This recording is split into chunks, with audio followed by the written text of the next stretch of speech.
In this exercise, we're going to be discussing the different file types Inventor uses. Inventor uses several different file types to maintain relationships between the different parts and assemblies to keep everything straight. So if we look here on the screen, we have an assembly file, we have a standard solid part file, we have a sheet metal part file, we have an IPN or presentation view, and we have a IDW, which is a drawing view, just like the DWG drawing view. So we have several different files to work from. If we take a look at new, we can see all of these files, and this is the easiest place to explain their relationships. We have parts. You take multiple part files to make up an assembly.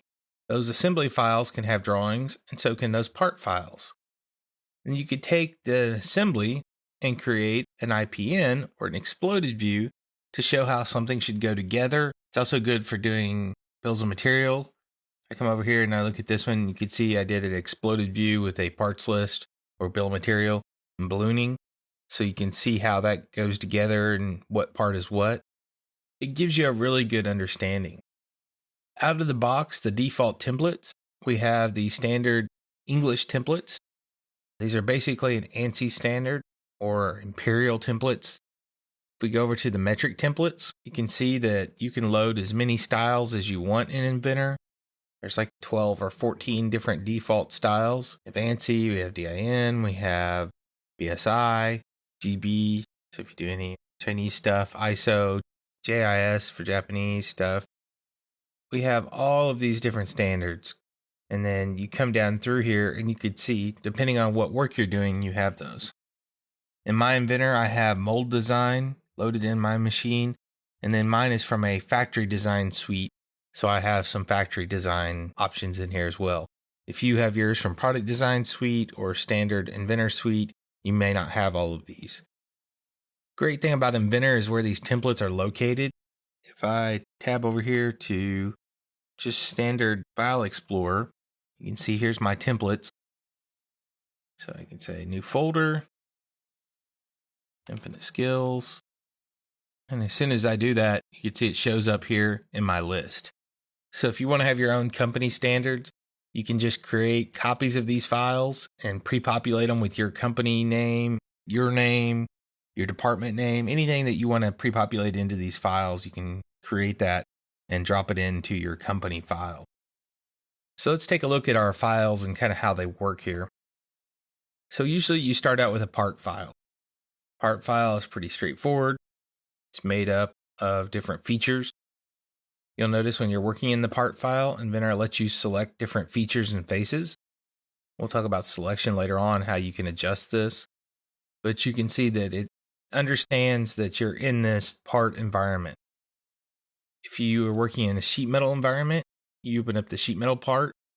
Allows you to do things like go to flat pattern and do things such as flanges and bends and anything sheet metal related. This is where I came from, the sheet metal industry. And let me tell you, it's very powerful. It does as much as anything out there can do. Don't let anybody tell you that it can't. And it's an amazing product for sheet metal design. I really enjoy doing sheet metal design in Inventor. Beats the heck out of the old hand calculations we had to do back in AutoCAD. If you need to convert it back over to a solid model, you can go up here to 3D model, convert back over. If you drew a sheet metal part out as a solid by mistake, you can come over here and say convert to sheet metal. It's very easy to go back and forth between these different environments. You make up multiple parts, come in here to this assembly. You can see as I hover around the different parts in the assembly, it automatically highlights those and tells me, hey, that I'm in an assembly environment. You don't really care about the individual features.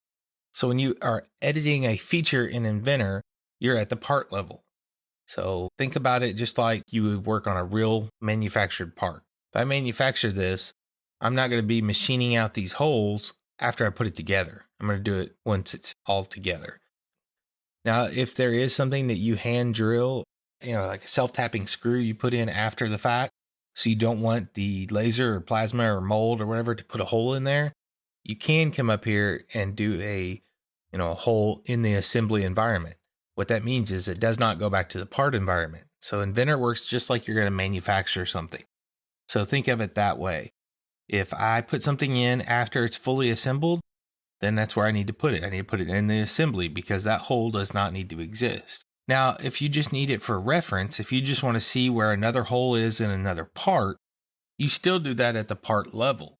You can double click on the part and come over here and see the different pieces. Or if I come over here, back to my assembly here, I can edit a part in reference to everything else. So we can see here, it's showing me where these holes are based on this other part. So I could project those holes into this part. And I have done that because you see this little marker over here in the browser. Looks kind of like a recycled marker. That basically is saying, hey, I've projected something in from somewhere else. It's allowed me to bring that information from that other part into this part. When you get done, you hit return, and you go back to the assembly environment. We can also have notes in our assembly. So you can see here's the engineer's notebook. This one I copied and pasted in bill of materials. I copied and pasted in a picture. I could actually have engineering notes, calculations about that part. So you could save that information in here so you can remember what happened. And you can see that there's a lot of information in here. And so Inventor likes to break it up into these individual files. No file is more important than the other, but that relationship is important to Inventor. So you want to make sure you don't move these files out of the project file. Everything has to reside under that project file. And if you do lose a component, you will notice the browser will give you some kind of little funky thing basically saying, hey, I can't find that component, and it wants you to go find it. So next we can look at the drawings. And you can see in the drawing here we have a parts list, and it shows a presentation view.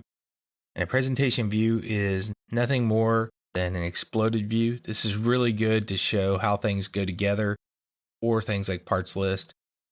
I have one customer that builds custom cabinets, like the really architectural, funky looking things. And what he does is he uses a presentation view and automates it so that you have a little video that he emails out to his installer that shows them what order to put things together.